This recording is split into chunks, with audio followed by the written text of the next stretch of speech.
People in Britain are being imprisoned for refusing to stay silent during an ongoing genocide. The genocide in Gaza did not end with the ceasefire, which Israel violates on a daily basis. As governments continue to enable these crimes, those who actively resist with this complicity are increasingly met with repression. One of the main targets of this repression is Palestine Action, a movement that has taken direct action against the UK's role in supplying weapons used in Israeli war crimes. In an unprecedented escalation, the British state has framed Palestine Action as a terrorist organization and prosecuted its activists under terrorism legislation. Not for acts of violence against people, but for disrupting arms factories and military infrastructure. Several activists have now been imprisoned for nearly a year. Some have been on hunger strike since November 2nd. Their health has suffered irreversible damage, and at least 3 lives are now in immediate danger. It is within this reality that we speak today with Ronnie Barkan, former Palestine Action activist and political prisoner. This interview is about lives at risk right now, about the criminalization of resistance, and about the necessity of immediate international solidarity. Ronnie, I'd love to start asking you about your personal journey to this, to resistance and to this kind of action. So my personal journey started actually with having to decide whether I'm willing to serve in the army or not. There's mandatory military service in Palestine, also known as Israel, for the privileged Israeli Jews. And it's 3 years for men, 2 years for women. So by having to decide whether I'm willing to be part of that terror organization, it forced me to basically to realize a few things about the way that we're being indoctrinated, brainwashed into becoming these obedient soldiers, murderers. And the moment that I realized that, it was also a relief. It was a liberating moment. I had the first realization that I had was actually about becoming vegetarian. Nowadays I'm vegan. And a week later I had another realization, which was it's time to leave the army. So for me, the things about overcoming certain types of indoctrination and brainwashing, these things were related. But the moment I realized that, obviously, the rest was obvious because the situation is crystal clear. We know who is the oppressor and who is the oppressed, who are the people who are subjugating and terrorizing people, and who are those that are under the boot of the Zionist system of oppression, domination, and terror. So once I realized that, I became a conscientious objector and helped others. I started going to the West Bank to demonstrate with Anarchists Against the Wall. Later on, co-founded a group of conscientious Israelis who support the Palestinian call for BDS, boycott the Western sanctions, and later on also left Palestine because I felt that actually I could be much more effective outside in order to change the situation inside. I felt it was irresponsible of me to stay actually in Palestine, exactly in order to bring down the system.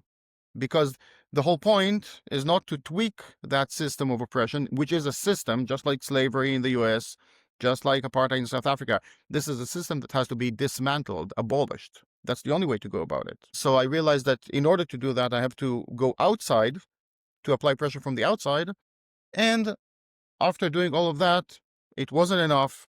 Things were only getting worse in Palestine, and obviously the next step would have been taking direct action, which is something that we've been doing all along, also with Anarchists Against the Wall. It is a direct action group inside Palestine, which, people who demonstrate together with the Palestinians, we are being invited by Palestinians and taking all kinds of creative actions in order to try to stop the atrocities happening there.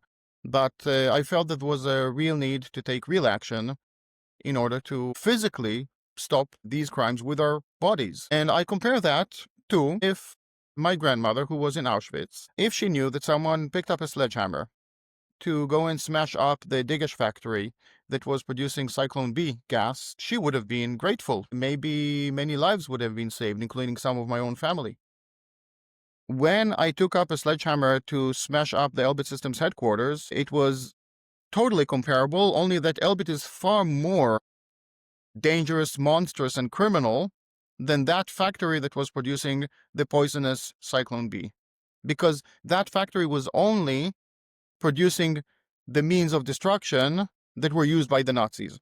Elbit are there together committing the genocide. They're not aiding and abetting. They are committing the genocide. They are part and parcel of the Israeli army. They are working in tandem with the Israeli army, not only producing per IGF requests, trying it on the bodies of the people of Gaza, perfecting their weaponry, and literally carrying out the genocide.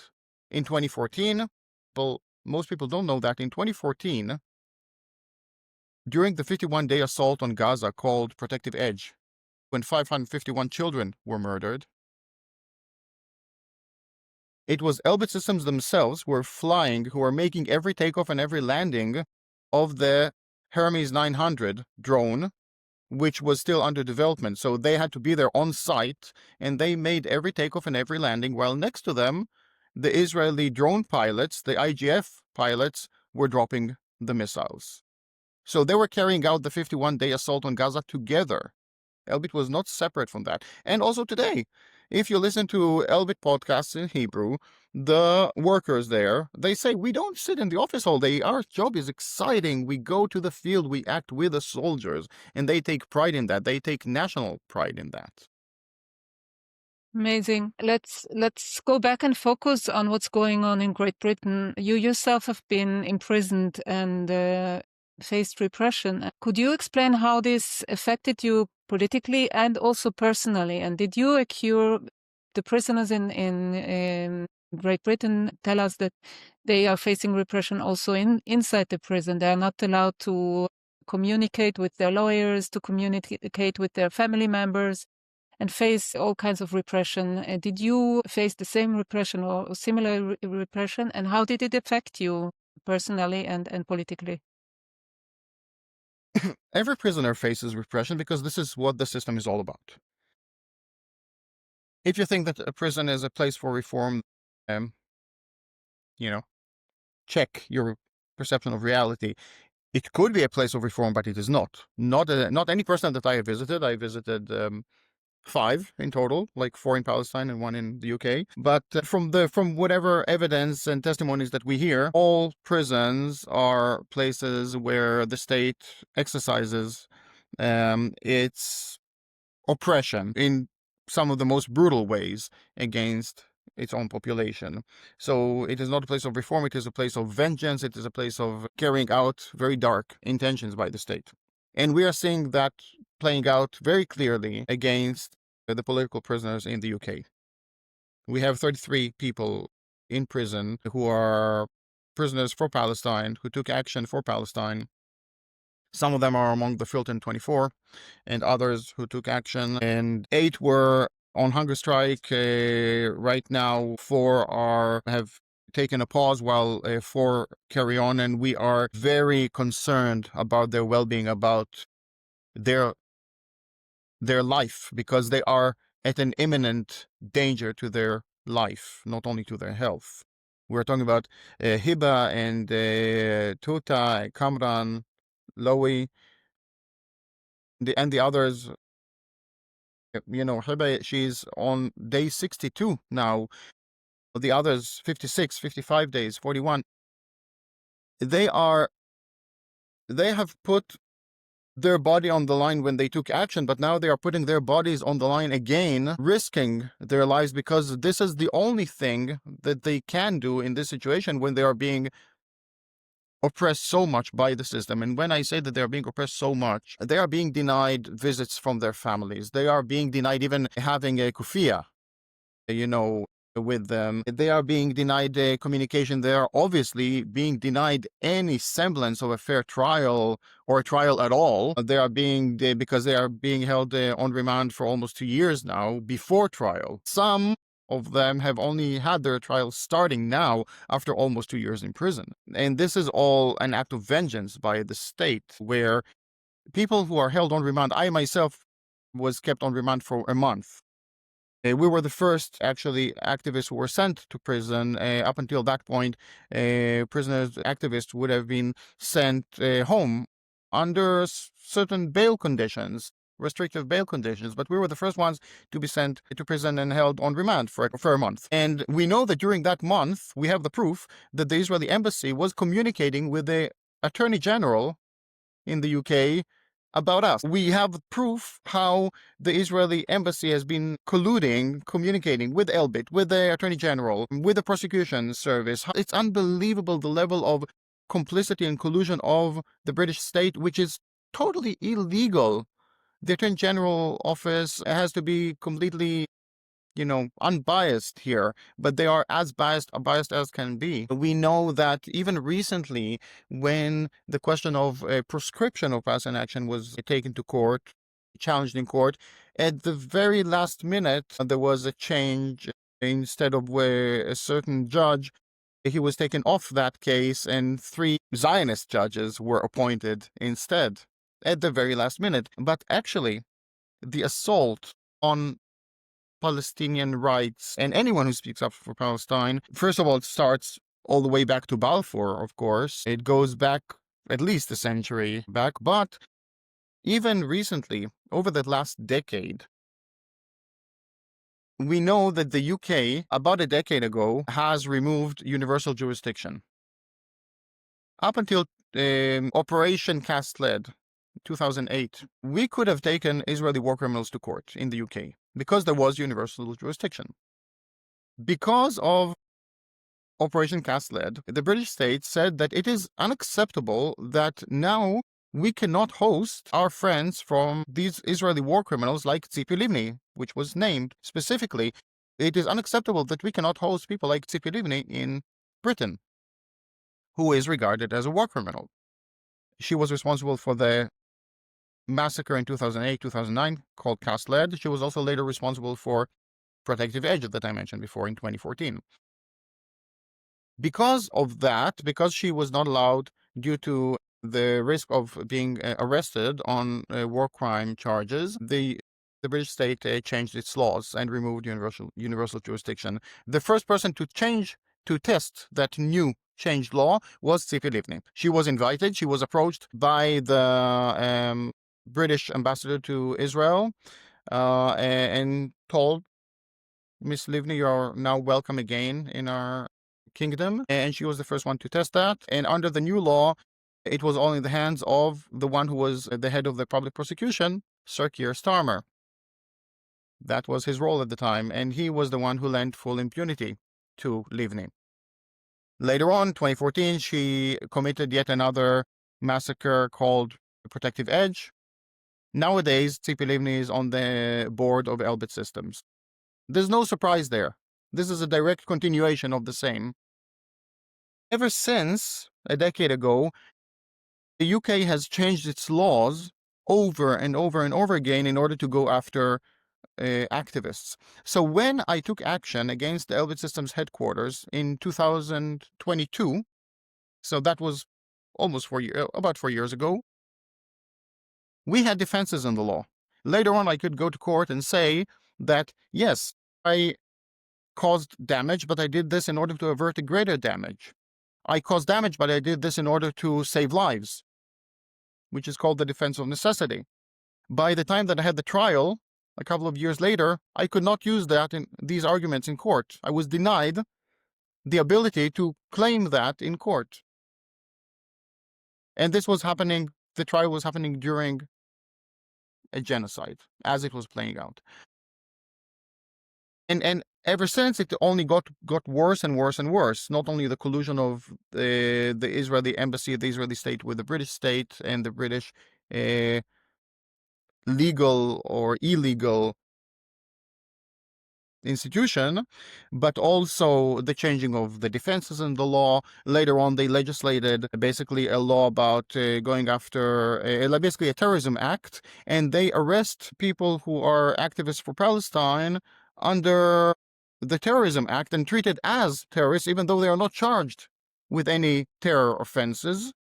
They are charged just like I was charged with criminal damage.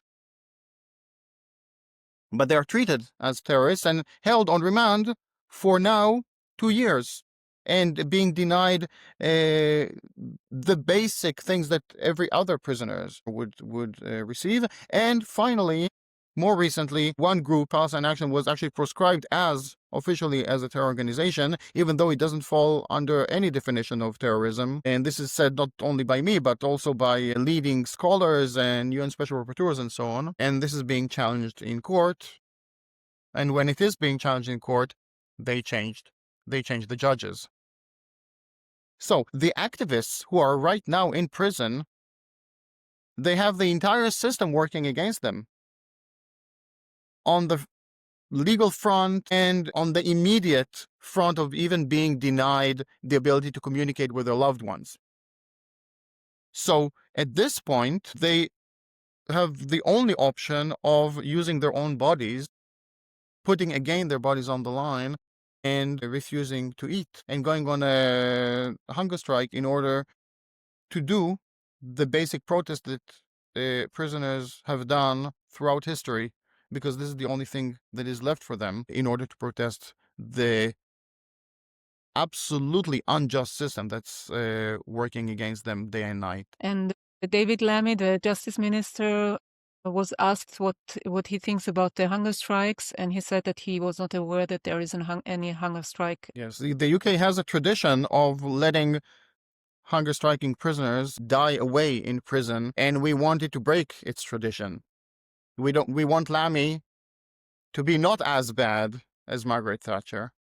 We demand the very basic rights of these prisoners, and there are amazing, inspirational activists throughout Britain who are challenging the system day and night, both in terms of demonstrating outside of the prisons, blocking the streets, taking all kinds of creative actions. We see some of those prisoners, waving from their windows. I know that any such act, when you're in this horrible place called prison, His Majesty's prison, any sign from the outside is like a breath of fresh air. And especially if you have so many people outside making noise, making it known that these prisoners are not there for nothing. This changes everything. I don't regret going to prison. I don't regret being convicted in court and so on, spending a year on the house arrest and on all of that. But the main reason why I can say that is because doing all of that and spending just a month in prison, I did this for something that I believe in, and this makes all the difference in the world. So those people who are inside, when they hear people on the outside appreciating what they have done and what they are doing right now, and you can do that by sending them letters and cards and emails even. It's a bit of a hassle, but it's doable. There's a website called emailaprisoner.com actually. So all of these things, this is really what keeps them going. And it is so important. Now, some people are also taking direct action still against armed companies, including only yesterday near Glasgow, Scotland. People smashed up yet another factory that's producing the murder machines that will be used in Gaza. So activists in the UK and around the world are not backing down. And this is all very, very inspirational, especially given the crazy level of criminality of the British state and repression against its own citizens, let alone basically eroding any semblance of democracy there in Britain. I wanted to know whether you think that this is a very special situation in Britain, or do you think that this could have been possible also in other Western countries? Because it seems that really also connecting to what happened to Julian Assange, who was also imprisoned and also rejected food for some small periods, took him so many years to at least get free and return to Australia. So do you think this can happen also in other countries? And do you think that in the end the British government has to stop this kind of repression? I think that Britain is kind of like following the German playbook in a way, only that in Germany it's much easier to act in the way that the UK does, because the German society is so obedient. It's the most obedient society. It is a society that worships authority in the most horrible way that I can imagine. So in Germany, it's easy to do that, to act like a police state, even though people think that they live in a democracy. In the UK, there is a tradition of struggle. There is a tradition of protest. There are protest laws that are being eroded or taken away completely from us. There is no concept of a protest law in Germany. It just doesn't exist. Two people going out on the street need to tell the police that they do so if they hold a sign. So this is what happens in Germany. In the UK, there is still this, in people's hearts, there is still this, this idea of workers' unions and protest and a long tradition of the oppressive state, but also the long tradition of fighting that oppression. And that's why I say that it is so inspirational to see so many people in Britain standing up to their government, which is one of the most criminal governments in the world today. But yes, we know where this is going. We know also what happened in history not that long ago. But I am hopeful about the people of the UK not being like their government and basically making it ungovernable for the government, making it impossible for the government to do anything other than obviously release these political prisoners, but also ending their own complicity in crime, in the crime of crimes, in the crime of genocide. And I think that all of us have to do something because all of our governments are complicit in crime. Actually, the only country in the world that has done anything in order to try to stop the genocide is Yemen, one of the poorest countries in the world. That's the only country, not South Africa, not Ireland. They talk the talk, but they don't walk the walk. The only country in the world that has done anything to stop the genocide is Yemen. That's appalling. So we all have a duty to do something in order to stop the complicity of our own governments. And actually, I would like, and I've been talking about it for many, many months now, but I would like to organize a march on the European Parliament by all Europeans, because that's where we're needed. And we should block the activity at the European Parliament, shut down the European Parliament until they do their fucking job, until they stop their own complicity in crime, their own active role in the crime of crimes. Yeah, that sounds like a very good and hopefully also effective way to make the point. Still, it seems to me that the only way to release these prisoners and to stop the total repression by the British government is elections, and maybe a new government, a leftist government, a left government will make the change. And until then, I guess it is very important to continue to support the prisoners by the massive, like there are hundreds of people that hold up signs that they support Palestinian actions. And this is a point also we have to give a shout out to Zara Sultana, and also the member of the Green Party, who are both vocal about the rights of the prisoners, also Jeremy Corbyn. But especially, I mean, Zara Sultano has been very active in demanding the rights of the prisoners. Look, they are denied an ambulance. They are denied the ability to receive medical treatment at the point where their bodies are at an imminent danger to their own life. They are denied basic medical attention. It's just unbelievable. So it is really up to us to act, to speak up and to act in order to basically to make sure that they don't die. It is a matter of life and death. Totally. I wanted to ask you whether you have any message or anything you want to, if you could let the hunger strikers know from your side what to empower them or to support them. Is there any message from your side that you want to send to them?